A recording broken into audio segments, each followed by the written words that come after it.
Olá, tudo bem? Bom dia! Agora, voltamos à nossa terceira aula. Aproveito para explicar a vocês que vocês devem ver a aula 1 e a aula 2. E após essas duas aulas, que já tivemos explicações, teorias e práticas, vocês vão ver a terceira, ou seja, são contextualizadas. Caso você não tenha visto as duas primeiras aulas, você pode não compreender. Então, é importante que você veja a primeira e a segunda aula, para posteriormente a terceira. Vamos à terceira aula?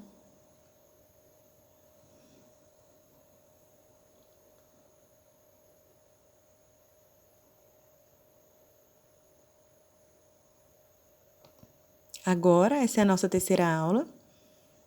Veremos, primeiro, questões socioculturais e linguística das pessoas surdas. Segundo, um breve histórico educacional dos surdos. Terceiro, aquisição tardia das línguas de sinais pelo surdo. Quarto, cultura, comunidade e identidade surda e o desenvolvimento do surdo. Quinto, artefatos culturais dos surdos. E sexto, prática em Libras. Aqui temos o nosso conteúdo que vou explicar. Começarei pela teoria, posteriormente teremos a prática.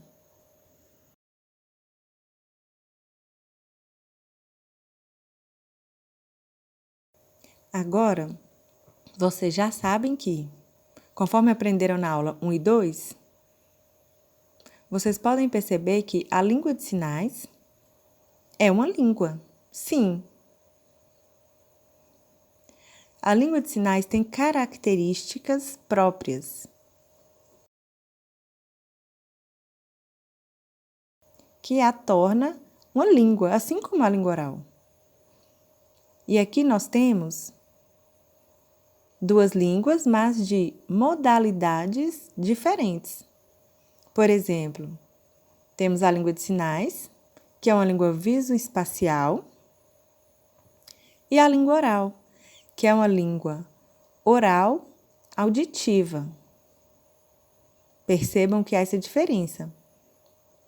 Cada um com sua estrutura, sintaxe, fonologia, morfologia, dentre outras. Então, percebam que a língua de sinais,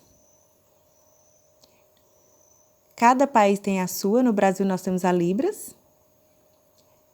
Nos Estados Unidos, a SL. Em Portugal, LGP. Na Alemanha, a sua própria língua. Então, percebam que algumas pessoas pensam que são iguais e não são. Assim como a língua oral. Tem-se o inglês, o português, alemão, francês. Cada país tem sua própria língua. Então, pensem, a língua de sinais é uma língua. Assim como qualquer outra, tem um status linguístico, assim como qualquer uma língua oral. Sobre as características das línguas de sinais. O pesquisador William Stockley foi o primeiro a fazer uma descoberta sobre a língua de sinais. Em 1960, ele estabeleceu alguns parâmetros. Conforme havíamos falado na aula anterior, ele estabeleceu 3 parâmetros e esses parâmetros disseminaram-se. Por exemplo, a língua de sinais ela é uma língua natural, visual, icônica, simultânea. E o que seria isso? A língua de sinal, por exemplo, ela tem uma estrutura frasal e utiliza sinais. Mas pode acontecer da simultaneidade de sinais, diferentemente da língua oral, que utiliza uma palavra após a outra. A língua de sinais ela tem muitas características que a enriquecem e valorizam como língua. Então, o foco, o principal, é a sua modalidade, espaço visual.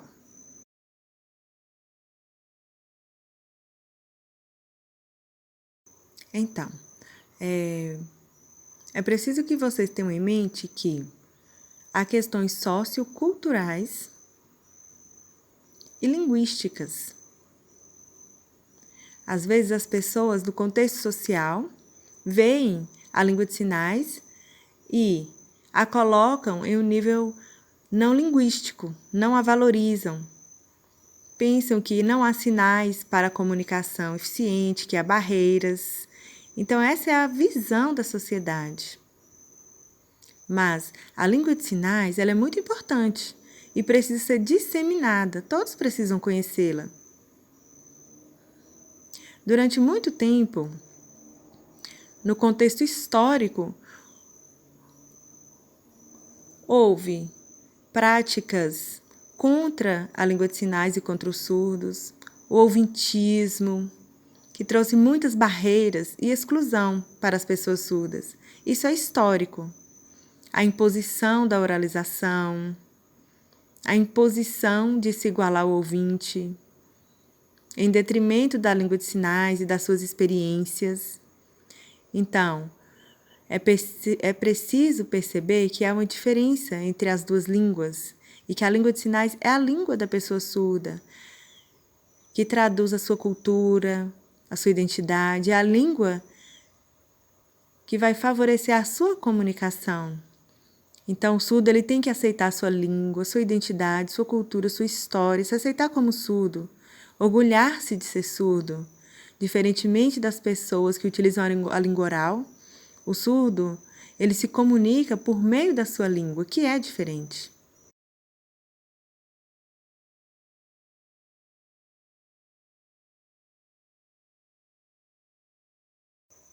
Então, na história dos surdos, houve um processo de ouvintização, proibição da língua de sinais.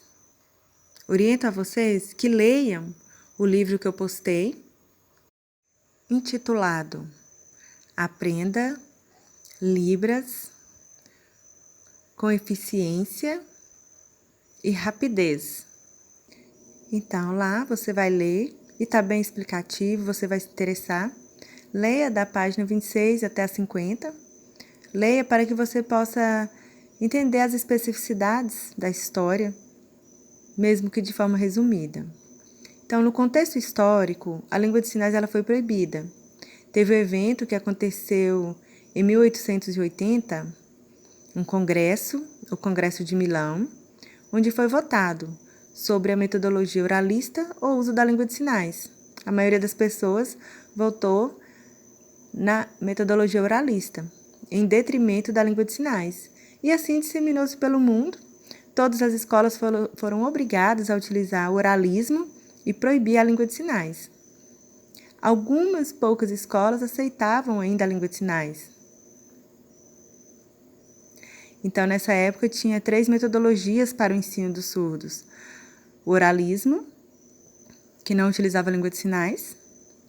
Era preciso treinar a fala, acompanhamento fonoaudiólogo. E isso a partir de 1880. Logo após veio a comunicação total, onde aceitava-se a língua de sinais e a língua oral, de forma híbrida. Utilizava gestos, sinais também, de forma misturada. E isso não surtiu efeito. Posteriormente, veio o bilinguismo, que há Libras como primeira língua e a língua oral como segunda língua, e se disseminou, acabando com a ideia de proibição de língua de sinais. Esse é o básico da história. Então, no contexto brasileiro, podemos perceber que aumentou-se o número de surdos, mestres e doutores. Em 2017, eram 21 surdos doutorandos, e esse número aumentou. Surdos prestando concursos, passando, atuando como professor em universidades e aumentando o ensino da língua de sinais em diversos contextos acadêmicos. E isso abriu espaço para a língua de sinais e seu ensino. Então, tudo isso é muito importante. Expliquei de forma resumida.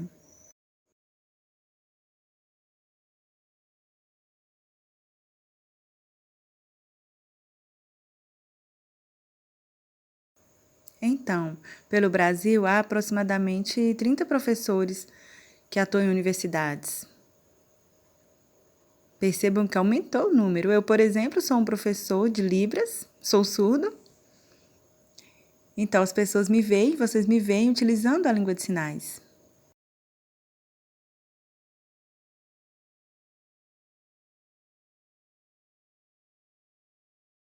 Então, primeiramente, vocês vão ver o vídeo, abram o vídeo, vejam e reflitam. O que vocês percebem se compararmos surdo e ouvinte? A família de ouvintes, desde criança, já mantém um contato conversacional por meio da sua língua oral.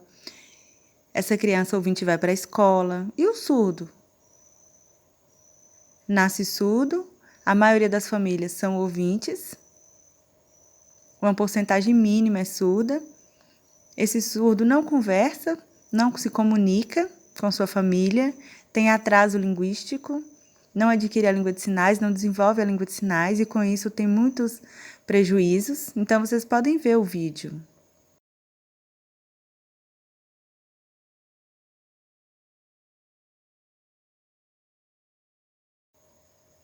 Então, quando falamos em Libras, o principal é a importância da aquisição dessa língua. Mas, infelizmente, muitos pais, ouvintes, que são a maioria, geralmente aproximadamente 95%, com um filho surdo, somente 5% é de família de surdos e sabe língua de sinais. Percebam que 95% não sabe língua de sinais. Coloca o seu filho ali na escola, ele não adquiriu uma língua, não aprendeu, não desenvolveu a sua própria língua. Percebam que falta informação, falta orientação para essa criança surda. Por exemplo, quando vai ao médico, ou para escolher o seu próprio caminho. Ele é oralizado, implantado, há uma diversidade de opções, mas ele não tem ciência disso. Então, quando ele desenvolve a língua de sinais, ele consegue se desenvolver em vários outros campos, assim como o ouvinte. O ouvinte se comunica por meio da língua oral. Então, quando ele vai para a escola, ele já tem uma língua. E o surdo? Ele percebe o mundo por meio da visão. Mas quando ele tem atraso na aquisição linguística, ele tem atraso nas várias etapas da sua vida. Pensem. Temos aí o bilinguismo, que vai estimular a criança surda a desenvolver a sua primeira língua e o português escrito.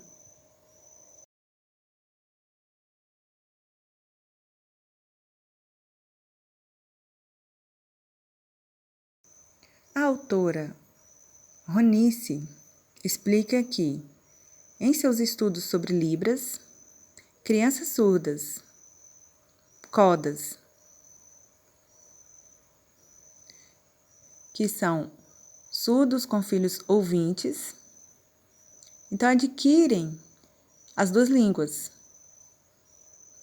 ou seja, acontece o bilinguismo. Por exemplo, vejam, se os pais são surdos e filhos surdos, acontece ali nessa família o uso da língua de sinais.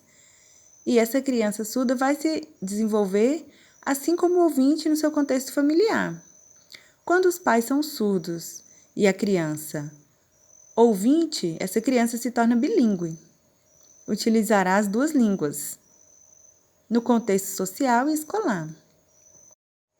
Já quando os pais são ouvintes e o filho surdo, como acontece essa aquisição da língua? Terá um atraso, então vai para a escola sem saber uma língua. E isso gerará um prejuízo quando a família não sabe língua de sinais para oferecer a esse filho. Então, há essas especificidades. Vejamos o texto.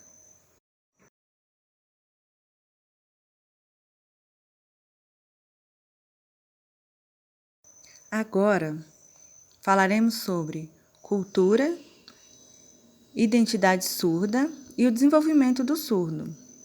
Então, primeiramente eu vou explicar para vocês que a autora Gladys Perlin, em suas pesquisas, ela designou 7 identidades diferentes e subjetivas. A partir da história, da experiência de cada um, do contexto familiar, das influências, essas identidades se desenvolvem. Cada uma tem uma característica, por meio da aquisição da língua de sinais, a oralização, dentre outros aspectos. Segundo, a autora Karin Strobel, em seus estudos, nos apresenta os artefatos culturais do povo surdo, que diz respeito à experiência visual, as estratégias, adaptações para a vivência no mundo, diferentemente dos ouvintes.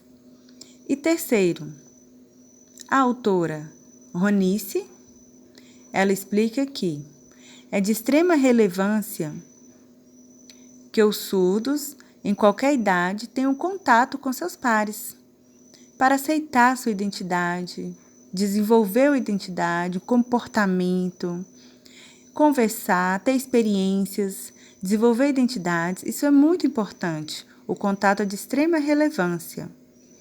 A identidade está vinculada às experiências. Então, é muito importante não estar sozinho. Ficar só gera prejuízos. O contato entre crianças surdas com adultos surdos possibilita o desenvolvimento da identidade. O adulto serve de modelo para essa criança surda. As suas experiências vai fazer com que os surdos crianças se desenvolvam. Então, podemos comparar com qualquer outra pessoa. Por exemplo, temos o negro, que desenvolve a sua identidade, o índio, que desenvolve identidade a partir de modelos. Então, as experiências das comunidades são importantes.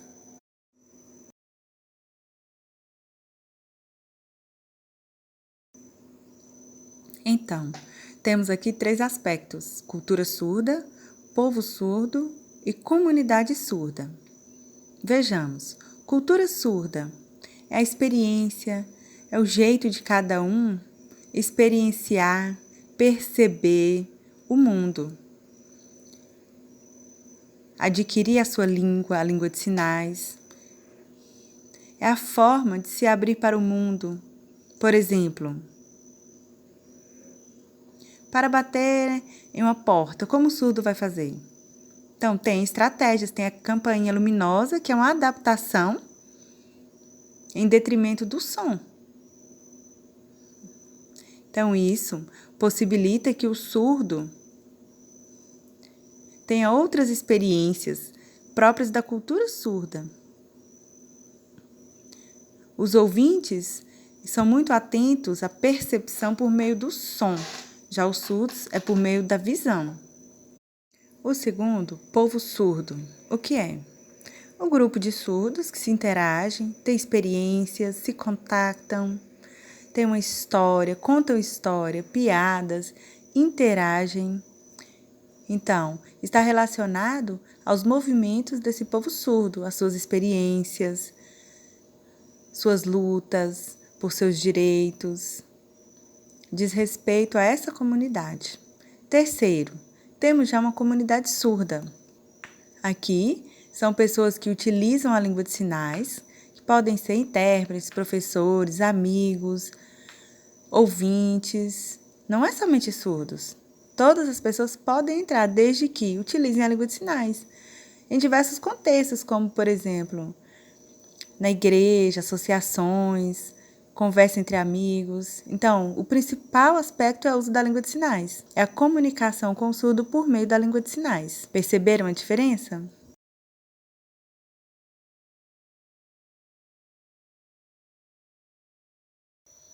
Então, agora explicarei para vocês de forma resumida, assim como Gladys Perlin pôs, acerca das identidades. São 7,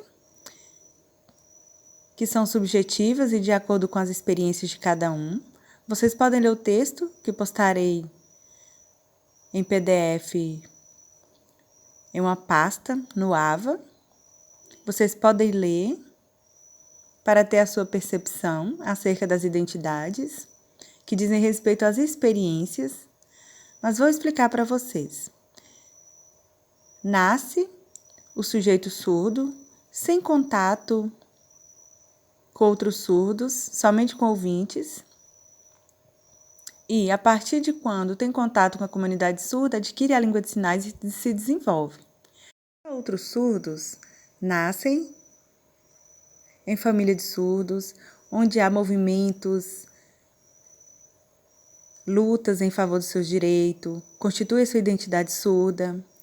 Já outros nascem ouvintes, utilizam a língua oral, posteriormente perdem a audição, começam a participar da comunidade surda, aprendem a língua de sinais e se desenvolvem.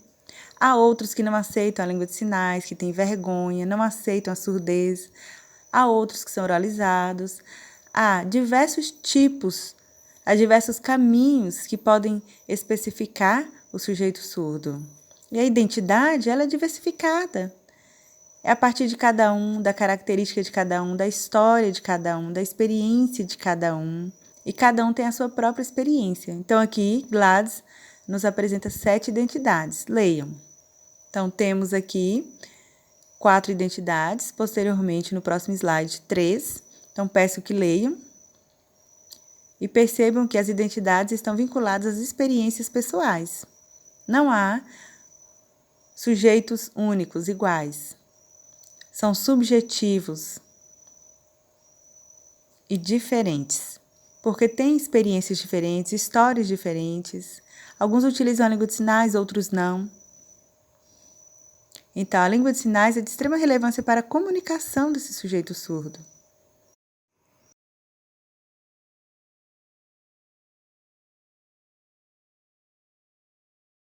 Então, quais são os artefatos culturais do povo surdo? Por exemplo, o surdo interage, utiliza a visão para perceber o mundo e comunicar, ter suas experiências. Vejam, pensem, se apagar a luz, como o surdo irá se comunicar? Utilizará uma vela ou a lanterna do celular? Alguma estratégia será utilizada.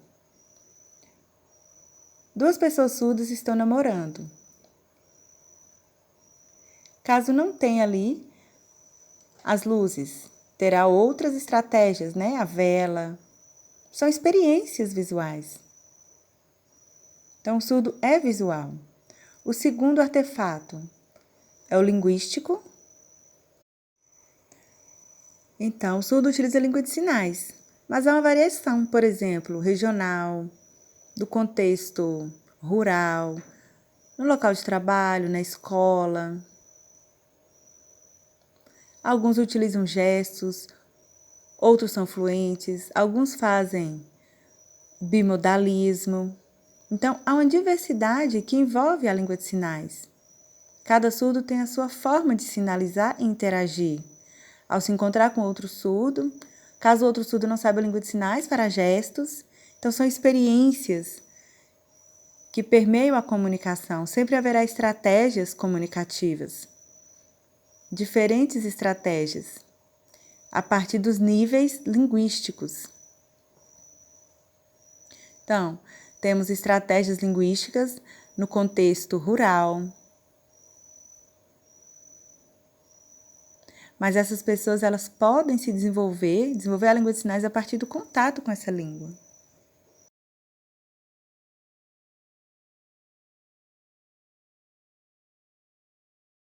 Temos artefato familiar.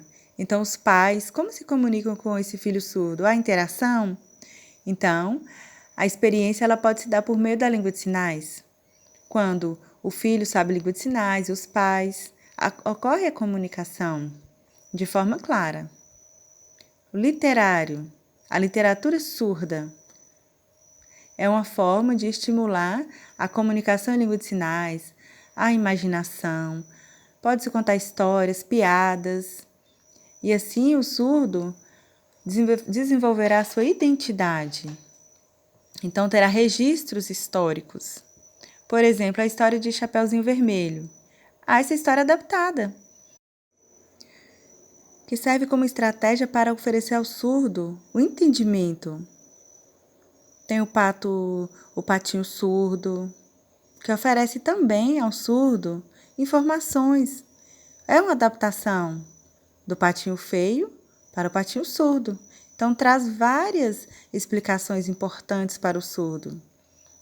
É importante que o surdo compreenda essa diversidade de identidade.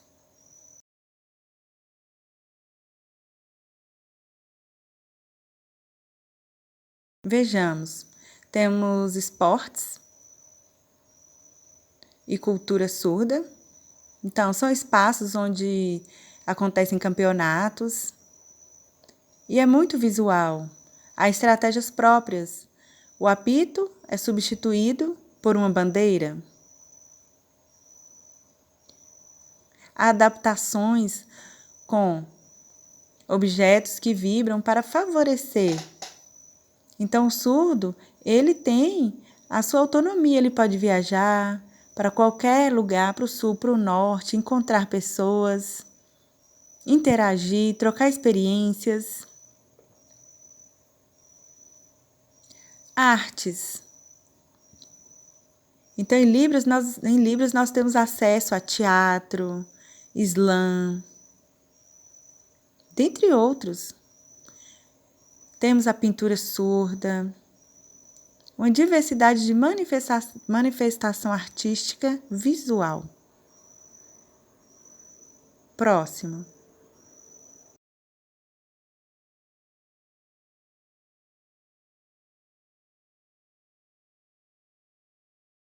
Político. Então percebam que os surdos lutaram pelo direito, pelo que quer, pela acessibilidade, pelo bilinguismo, pelo direito a uma escola melhor. Então é uma luta, é um movimento da comunidade surda, cobrando do sistema governamental. Então isso é histórico, os surdos nunca pararam, sempre estão em luta pelos nossos direitos. Artefato cultural materiais.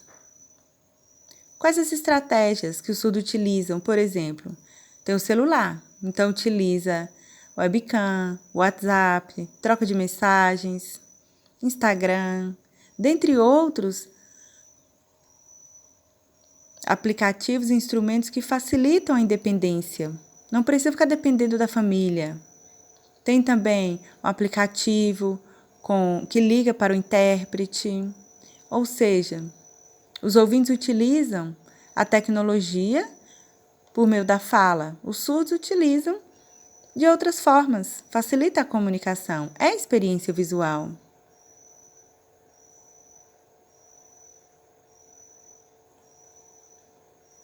Então vejam que a língua de sinais, ela é muito rica,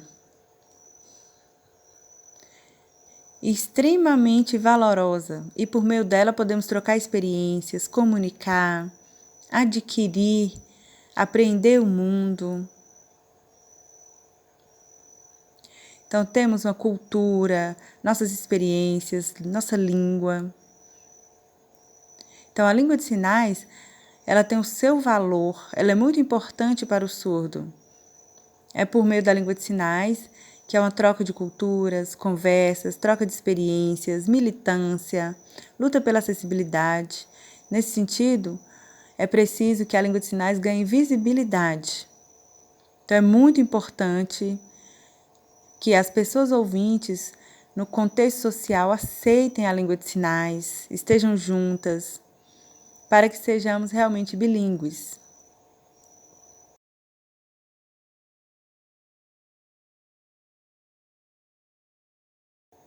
Então, agora faremos uma revisão. Vamos aprender aqui, de forma prática, a língua de sinais. Vejam, eu vou explicar para vocês que os surdos, em uma conversação normal, por exemplo, Eu encontro com outra pessoa, estou conversando e eu posso marcar pontos no espaço na conversação. Por exemplo, eu posso marcar 3 pessoas. Eu estou aqui com mais 2 pessoas conversando, interagindo. Eu posso marcar com a pontuação e por meio do olhar. Vejam. Tinham 3 pessoas, saíram e ficou uma. Eu posso utilizar também uma marcação para uma pessoa que não está presente. Então, eu tenho 2 possibilidades. Posso ter a pessoa presencial e posso ter esse interlocutor ausente. Percebam que é diferente.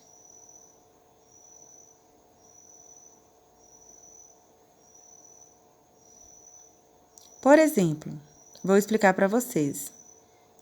2 pessoas, Maria e João.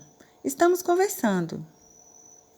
Maria sai e eu continuo conversando com João, mas eu continuo marcando ela aqui nesse espaço, mesmo ela estando ausente. Depreende-se que ela estava ali. Ela não está presente, mas eu posso marcá-la na conversa. Fica bem claro na língua de sinais.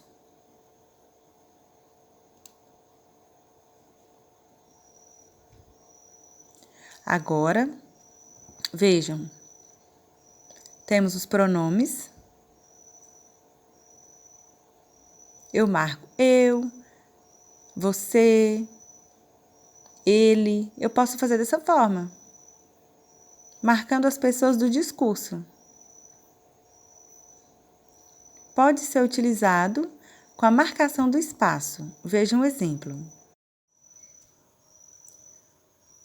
Eu posso utilizar a pontuação. Você, nós dois.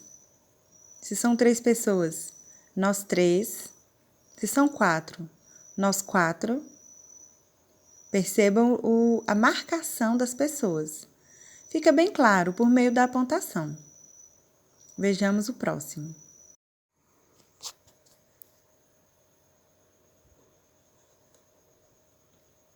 Por exemplo, prática. Eu assisto videoaula.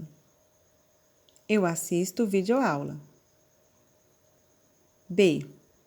Você tem filhos? C. Ele estuda Libras? D. Nós vamos viajar. E. Nós trabalhamos juntos. Eles vão para a casa do amigo. G. Vocês já conversaram com surdo? Então, treinem, pratiquem. Próximo.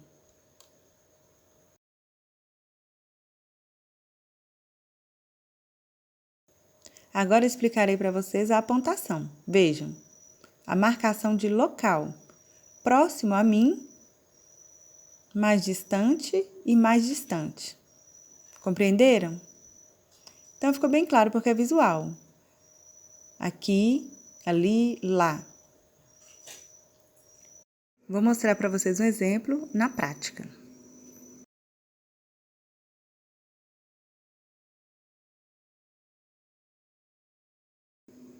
Esta casa é amarela.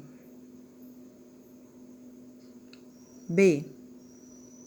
Esse celular é muito bom. C. Aquela pessoa que você conheceu na festa trabalha comigo. Percebam que a marcação espacial.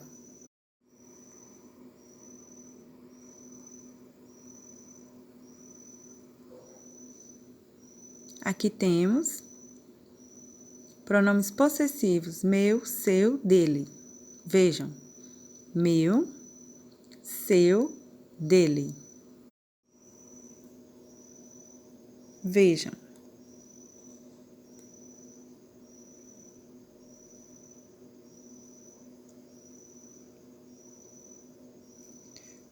Meu celular tem WhatsApp. B. Onde comprou seu carro? C. Esse notebook é dele. D. Sua casa tem internet?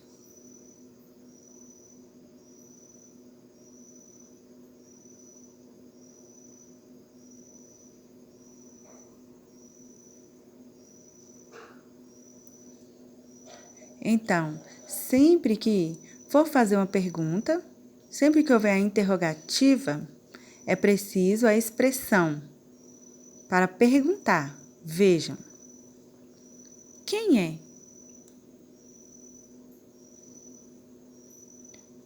Qual dia?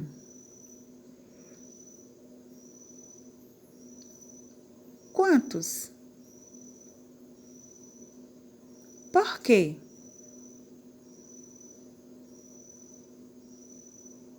Como?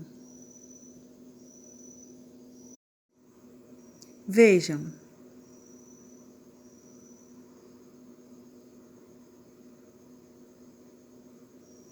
Praticando.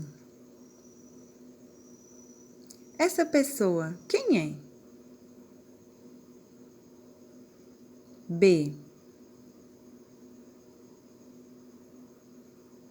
Qual a coisa mais cara que você comprou? Qual?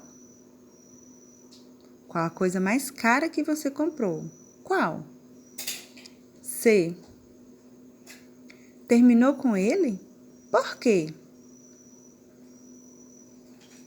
Terminou com ele? Por quê? D. Você tem irmãos? Quantos? Você tem irmãos? Quantos? E. Ele viajou? Quando?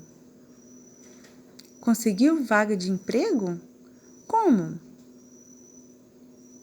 Ele viajou? Quando? Conseguiu vaga de emprego? Como? Ok? Então, viram?